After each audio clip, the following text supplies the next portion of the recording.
Welcome back to Kerbal Space Program, the hardest career series. Today's episode we're going to be revisiting Eksplorer 2, discover exactly where the extent of our range of control is using two of the new high gain antennas. So heading to a tracking station and we'll check on Explorer 1 as well, see where that's gone up to. Okay, so here is Explorer 2. Flight time is 20 days, 2 hours, 8 minutes and counting. And it is still at 21%, 0.21. It's not too bad. First stop distance is 1.19 gigameters. Ah, right, yeah, so exactly what I thought. So the relays, just as like Explorer 1, it's extending the range of the antennas. Because of the 8 antennas that we have on the spacecraft, but also we've got the relays in around the orbit of the Mun and Minmus. So they are extending our range, which is good, that's fine. But we need to stick with 0.21.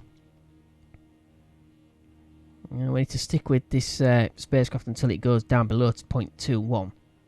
Okay, we'll head to the spacecraft.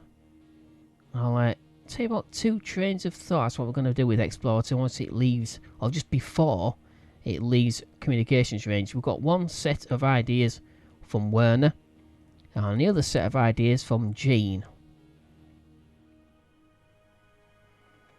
Alright, so we need to decide exactly what to do. So there's lots of ideas, as I said in the tracking station. There's one from Werner and one from Gene.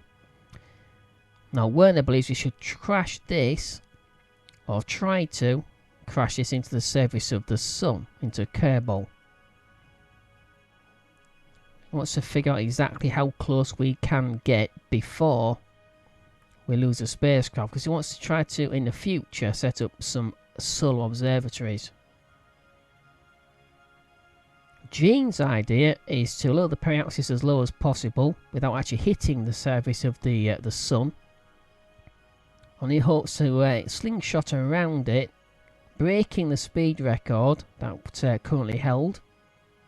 Hopefully getting a reward for at least the one speed record being broken by the world's first society, so we get a bit of money and some basically cash and some science and some reputation. But also in the hopes of trying to get it back, it could come back around, look around the sun. And at some point in the future, it could come back into communications range, which might be to get this research points off it, or even possibly get it back down to the surface of Kerbin. Unlikely, because it's got no parachute. You forgot about that detail. But we might be able to get it back into communications range if it comes back around. So we're going to go with Gene's idea. So we're going to reduce, using the main propulsion unit here, the periaxis of the spacecraft around the sun. So that's what we're going to do. But however, it's nowhere near going to lose communications range. It's at 20% now. So it's loses about 1% every, I would say every 2 or 3 hours. So we shall stay with this until we're down to about 1 or 2%. Then we shall initiate the maneuver. Okay, we are just a few hours from losing contact. 1%, 1.57 gigameters, or 1,572.5 million meters, 1,572,000 kilometers. So just over 1.5 million kilometers. Well, it's just under 1.6, isn't it? 1.6 million. So 1.6 million kilometers. Okay. And that's with 2 dishes. Alright, so as I said, we're going to go with Gene's idea. It's going to reduce the periapsis down around the sun as far as we can. Hopefully it comes back around and we come into contact with it again. No, not 2 hours. Don't want 2 hours. I don't think we've We don't have 2 hours left. No, not 39 minutes either. It's in waiting. 9 minutes, that'll do. Nope, dear mate. I forgot to activate the core. Out of hibernation, go back to map view. Okay. So right back out again.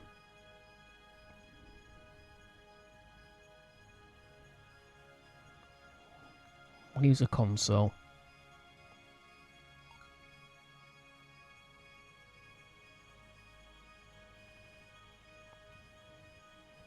It's about 500 meters a second or so. I don't empty the entire tank.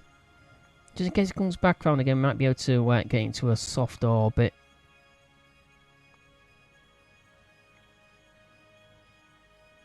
Although to be honest, it's probably impossible to do that, and it won't be necessary. I can't really see any benefit in doing that.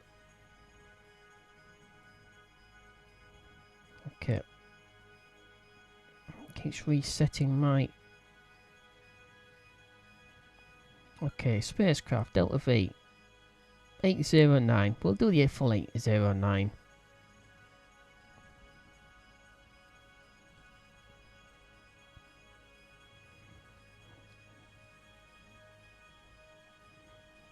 There's nothing else to do with this spacecraft anyway. Hopefully it loops back around. Comes back into comms range, so we can get that 30 points of science off it. Because obviously the closer you are, the less electric charge it takes. There we go. 814.7, that's fine.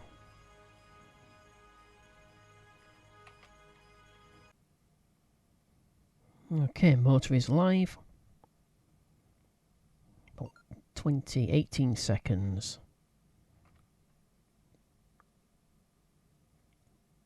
We've got 10 seconds.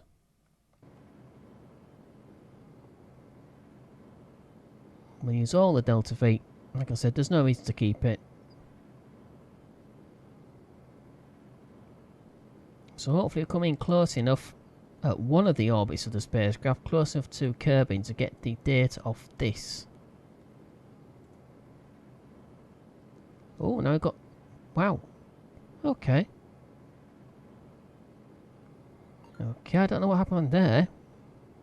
It was actually 30 points for transmitting. It was 100%. Now it's only 80%. So obviously the further away you go, not only does it affect the electric current that you actually need to transmit the same amount of data back, you also get less back when you stored it. Now it could be down to the range, or it could be down to the fact that maybe the results have been corrupted. So we'll get rid of that.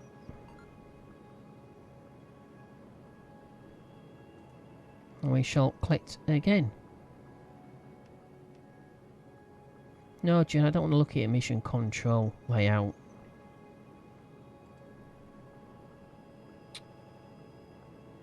He's always playing around. Yeah, that's really nice, Jane. Don't really want to see that though, do we?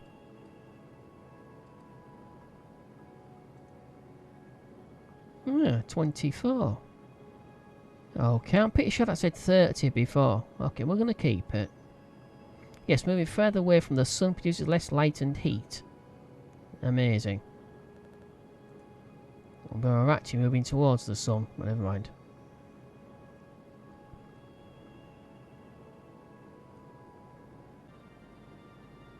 Okay, a few seconds left.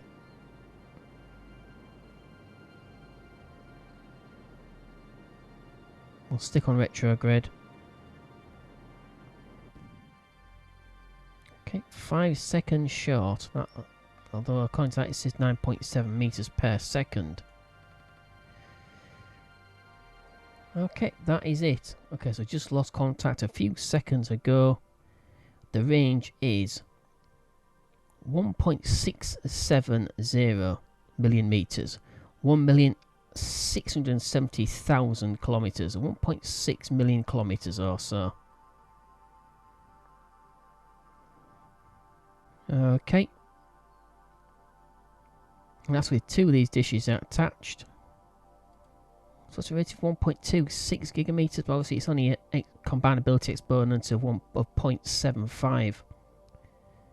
So only 75% you're adding on, not doubling it. It's not too bad. Okay. Optical period is 1, no, that's curbing. I keep looking at that. Let me get rid of that.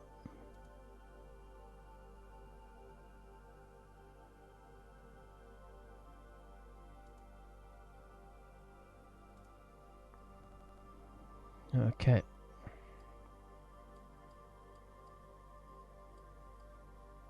Alright.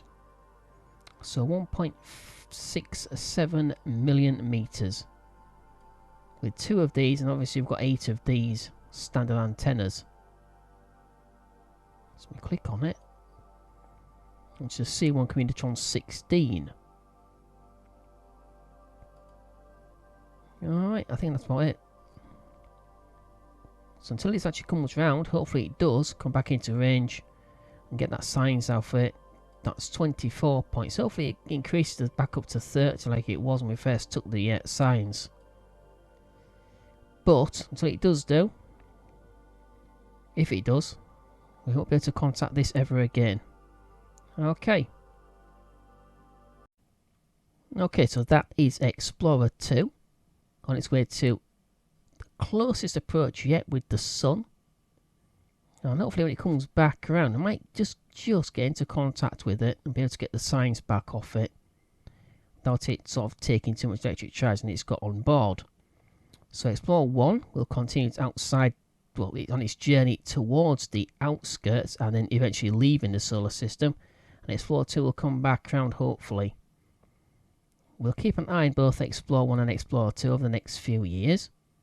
Explorer 1 especially as it heads out towards the outer planets. Alright, but that's in this episode. I hope you enjoyed. If you did, don't forget to click like, it is appreciated. Don't forget to subscribe to the channel if you do like the content, that is also appreciated. If you to leave a comment or ask a question, you are more than welcome to do so, as always.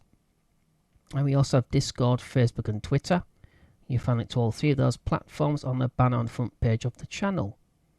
Alright, so once again, thank you for watching. Hope to see you in the very next episode. In the meantime, as always, take care. Bye bye.